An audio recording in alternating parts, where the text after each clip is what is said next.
चलिए फ्रेंड्स, आज जो अपन देख रहे हैं ये इसका थर्ड पार्ट हो गया। ये जो अपना क्वेश्चन टैग या टेल क्वेश्चन है, ये इसका थर्ड पार्ट। ठीक, फिर से आपसे दोबारा बोल रहा हूँ कि प्लीज़ इसके जितने भी क्वेश्चन टैग से रिलेटेड फर्स्ट, सेकंड और ये थर्ड पार्ट है, इनको आप अगर देखते हैं तो आपका ये क्वेश्चन टैग वाला जो टॉपिक है उसका कंसेप्ट बहुत अच्छे से क्लियर हो जाएगा। चलिए आज को प्रोसीड करते हैं। यदि हमारा जो सेंटेंस है उसमें ऑल ऑफ देम आ जाए सब्जेक्ट में, सम ऑफ देम आ जाए, नन ऑफ देम आ जाए, वन ऑफ देम आ जाए, मोस्ट ऑफ देम आ जाए। फिर से दोबारा दोहरा रहा हूँ, यदि जो हमारा सेंटेंस है उसके सब्जेक्ट में all of them, some of them, none of them, one of them या मोस्ट ऑफ देम आ जाए, तो जब क्वेश्चन टेक में आप उसको चेंज करेंगे तो आप उसमें सब्जेक्ट का प्रोनाउन फॉर्म है वो लेंगे दे। जैसे all of them were present, पहली बात तो सेंटेंस अफर्मेटिव है, क्वेश्चन टेक में चेंज करेंगे तो सेंटेंस में नॉट आ जाएगा एन कॉमा टी के फॉर्म में। ये आ गया आपका नॉट एन कॉमा टी के फॉर्म में। ऑल ऑफ देम, यहाँ पे देम आया तो देम को जब हम चेंज करेंगे यहाँ पे तो हमने उसका यूज़ करा दे के रूप में। ठीक, प्रोनाउन सब्जेक्ट देम का यूज़ करेंगे दे के फॉर्म में। None of them were present, यहाँ पर नन ऑफ देम जब आया तो ये सेंटेंस, ये वर्ड आने से ये सेंटेंस हो गया नेगेटिव इन सेंस। जब नेगेटिव हो गया तो हमने यहाँ पे वेयर का यूज़ करा। सबसे पहले तो ये फुल स्टॉप जो है उसको कॉमा में चेंज करा, फिर हमने जो हेल्पिंग वर्ब है उसको लगाया यहाँ पर। ठीक, और उसके बाद फिर हमने उसके बाद क्या यूज़ करा, देम को चेंज करा प्रोनाउन में दे। अब नथिंग आ जाए सब्जेक्ट में, समथिंग आ जाए, एवरीथिंग आ जाए, एनीथिंग आ जाए, ऐसा अगर आपके सेंटेंस में कोई सब्जेक्ट यूज़ किया जाता है तो आप क्वेश्चन टेक में उसके लिए क्या यूज़ करेंगे, it. Everything is lost, question tag में चेंज कर रहे हैं तो everything is lost as it is, full stop को कॉमा में चेंज करा। इज़न्ट, ये जो आपकी हेल्पिंग वर्ब है उसको उठाया यहाँ ले गए, और यहाँ पे हमारा जो सेंटेंस है वो कैसा है, हमारा सेंटेंस अफर्मेटिव है तो उसको चेंज करा नॉट लगाकर नेगेटिव में, इज़न्ट इट। ठीक, मैंने पहले ही बता दिया था आपको, एवरीथिंग, नथिंग जैसे वर्डों के लिए जो प्रोनाउन बनता है क्वेश्चन टेक में वो बनता है it. Nothing is lost, nothing जब वर्ड आया तो ऑटोमेटिक हमको मालूम पड़ गया कि जो हमारा सेंटेंस है वो हमारा नेगेटिव फॉर्म पे आ गया है, तो हमने क्या करा, यहाँ से नॉट को हटा दिया। क्योंकि यदि सेंटेंस यहाँ पे नेगेटिव है, यहाँ पर अगर हमारा सेंटेंस नेगेटिव है तो जो क्यू टेक बनेगा वो पॉजिटिव ही बनेगा, ये ध्यान रखिएगा। ठीक, एक बार दोबारा समराइज कर देते हैं। All of them, some of them, none of them आए तो सब्जेक्ट का जो प्रोनाउन फॉर्म है वो दे हो जाएगा। ठीक, जब कभी भी नथिंग, एवरीथिंग, एनीथिंग करके आए सब्जेक्ट तो उसका प्रोनाउन फॉर्म हो जाएगा इट। चलिए ठीक फ्रेंड्स, इसके आगे अब देखते हैं। अब मित्रों आगे देखिए, यदि आपके पास सेंटेंस पॉजिटिव हो माने अफर्मेटिव हो और उसमें एम आए, सेंटेंस पॉजिटिव हो और आई एम आए, तो क्वेश्चन टेब में आप काय का यूज़ करोगे, आरंट आई का। I am only a student, question टेक बनाना है तो सेम सेंटेंस को नीचे कॉपी करा हमने, फुल स्टॉप जो था उसको कॉमा में बदला, क्योंकि यहाँ पे आई एम आया है, हमारा जो आई एम है वो सब्जेक्ट फॉर्म पे आया है, तो यहाँ पे सेंटेंस हमारा कैसा है, अफर्मेटिव है, पॉजिटिव है, तो हमने यहाँ पे क्या यूज़ करा, आरंट आई। ठीक है ना, ये जो है ये ध्यान रखने वाली बात है। आई एम आए और सेंटेंस पॉजिटिव हो, अफर्मेटिव हो, तो आपको क्वेश्चन टेक जब बनाएं तो आरंट आई का यूज़ करें। लेकिन यदि सेंटेंस आई एम आए लेकिन सेंटेंस जो है वो नेगेटिव है तो क्वेश्चन टेक में एम आई का यूज़ करेंगे। आई एम नॉट, तो आई एम नॉट, यहाँ पे am I am not a student, comma लगाया अपन ने, स्टूडेंट के बाद जो फुल स्टॉप था उसकी जगह पे कॉमा लगाया और एम आई का यूज़ करा।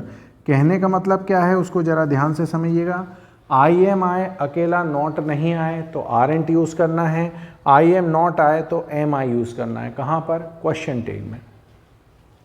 अगर मान लीजिए हमारे पास देयर आ रहा है सेंटेंस में और उसके बाद कोई भी हेल्पिंग एक्सेलरीज है तो और सब्जेक्ट दिया हुआ है, ठीक है ना, तो हम क्या करेंगे, क्वेश्चन टैग में वर्ब के बाद देयर का यूज़ करेंगे, वर्ब के बाद देयर का यूज़ करेंगे, वर्ब के बाद जो हम प्रोनाउन का यूज़ करते हैं वो नहीं करेंगे इसमें, ध्यान दीजिएगा इसको।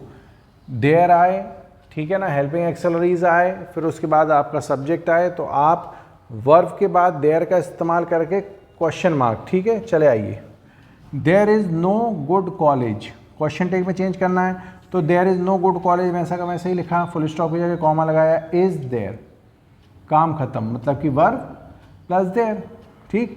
फिर there is a good college, इसको भी क्वेश्चन टेक में चेंज करना है, तो हमने क्या करा, जैसा का जैसा सेंटेंस लिखा, उसके बाद क्योंकि सेंटेंस अफर्मेटिव था इसीलिए हमने इसकी हेल्पिंग वर्ब ली इज़ और उसके साथ लगा दिया इज़ेंट और देयर, ठीक। यहाँ पे प्रोनाउन का यूज़ नहीं करते क्योंकि ऑलरेडी यहाँ पे प्रोनाउन मेंशन, अपना नाउन मेंशन ही नहीं है, यहाँ पे देयर का यूज़ कर रहे हैं, तो देयर का ही वहाँ पे यूज़ आप डायरेक्ट कर लीजिए।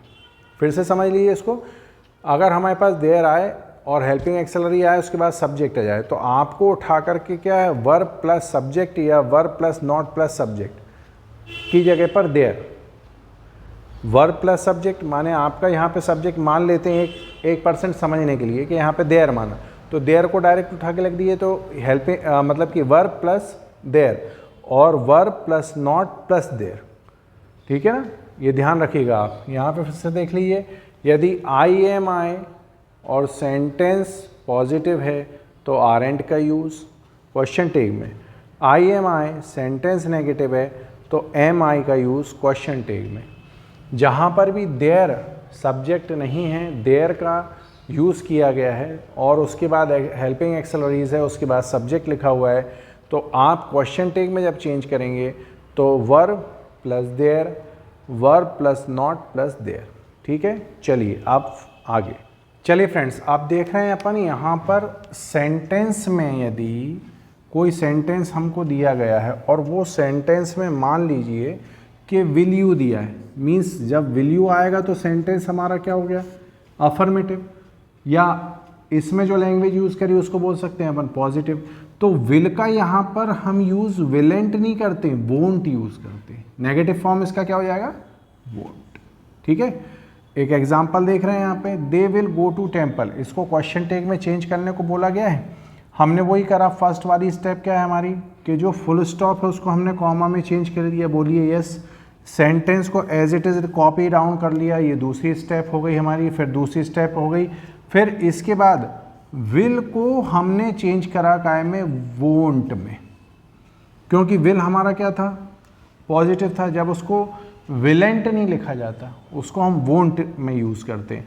अब यहाँ पे देखिए विल के साथ नॉट आ गया, मीन सेंटेंस नेगेटिव हो गया। जब ऑब्वियसली सेंटेंस नेगेटिव है तो क्वेश्चन में अफर्मेटिव होगा क्वेश्चन टेक, तो हमारा विल ही, जो हमारा प्रोनाउन फॉर्म था ऑलरेडी, ही क्या है हमारा, नाउन का प्रोनाउन फॉर्म, तो इस प्रोनाउन फॉर्म को हम ले जाके यहाँ पे ऐड कर देंगे। चलिए आइए, नेक्स्ट कंडीशन क्या बोल रहा है कि यदि लेट से स्टार्ट हो जाए सेंटेंस, उसमें प्रपोजल हो या सजेशन हो,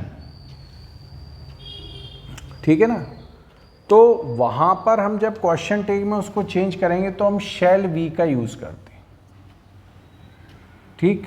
late us now go for dinner, question take करा तो let us now go for dinner as it is copy करा, जो फुल स्टॉप था उसको कॉमा में चेंज करा और shall be. That doesn't matter what you are getting in the sentence, आपको ये रूल याद रखना है कि अगर लेट से चालू हुआ है, प्रपोजल है या सजेशन है, तो शैल बी इसकी क्वेश्चन टेक में अपने को डाल देना। नेक्स्ट यहाँ पे फिर एक एग्जाम्पल है, let us form a society, फिर वही शैल बी, ये आ गया अपना शैल बी कॉमा के बाद। अब यदि मान लीजिए परमिशन है, परमिशन में हिम हर देम, ये आपके पास हैं, अगर सेंटेंस में परमिशन मांगी है, लेट से शुरू हुआ है, परमिशन मांगी है, हिम हर देम है, तो क्वेश्चन टेक में आपको विल यू यूज़ करना है। देखिए यहाँ पे मुझे कोई फ़र्क नहीं पड़ा क्या लिखा है, मैंने सेंटेंस को एज इट इज़ कॉपी करा और विल यू लगा दिया। क्या बोला मैंने, फिर से ध्यान देंगे मेरे शब्दों पर, आ जाइए एक समराइज फॉर्म देख लेते हैं। यदि सेंटेंस में विल आया है तो उसका नेगेटिव होगा वोंट क्वेश्चन टेक में, पहली स्टेप। दूसरी स्टेप, यदि विल नॉट आया है तो विल ही अफर्मेटिव में क्वेश्चन टेक में। अगर लेट से सेंटेंस स्टार्ट हुआ है, प्रपोजल है या सजेशन है तो शैल बी। अगर लेट से स्टार्ट हुआ है, परमिशन है, तो विल यू। ठीक, तो मित्रों आज ये अपन ने क्वेश्चन टेक का एंड कर दिया। ये 3 पार्ट जो आपके सामने आए, इसमें फर्स्ट पार्ट है आपके सामने, सेकंड पार्ट है और ये थर्ड पार्ट। 3 पार्ट में आपने क्वेश्चन टेक को स्टडी किया है। उम्मीद है ये बिल्कुल कंसेप्ट इसका क्लियर रहा होगा। ठीक, if you like the video, like share and subscribe करना है। Watch till the end. Thank you.